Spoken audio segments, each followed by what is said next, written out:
Chapter 66, Echoes in the Kingdoms. Veritros stood in shock.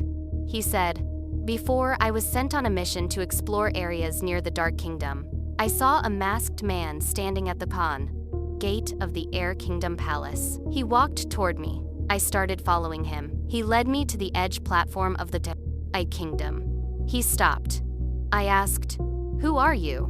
Veritros hesitated, remembering. He raised his hand, and then jumped off the platform. I rushed to the edge, expecting to see him fall, but there was nothing. No sound, no trace. He was gone. Ryu and Daiki looked at each other, eyes wide. Ryu said, "Seisha told me he moved like that, disappeared and reappeared instantly. Maybe it's the same person." They stood there in silence, unsure what to make of it.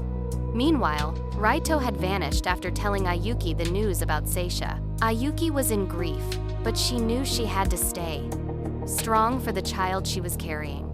She explored the Water Kingdom's underground, still processing the pain. As she walked, something strange struck her. Everyone around her had eyes similar to hers. Kira stood quietly behind her. "What's the matter?" she asked gently. Ayuki, puzzled, said, "Everyone here. They all look like us." Kira smiled softly. "That's because they're all from the Iyasu clan, Ayuki." Ayuki froze. Her eyes widened in shock as she turned to look at her mother.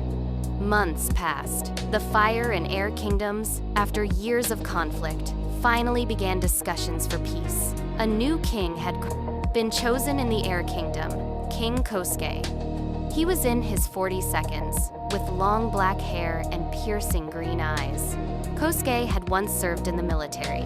He had tried to expose Master Oji's plans years ago, but no one listened.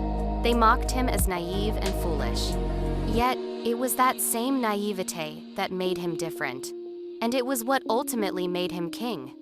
As his first act, King Kosuke reached out to the Dark Kingdom for peace talks. But the Dark Kingdom refused. Ruled by King Aku, a corrupt and brutal leader, the kingdom was a land of thieves, liars, and killers. They burned down villages for resources. They chopped forests endlessly for wood. Their soldiers had no rules, only greed.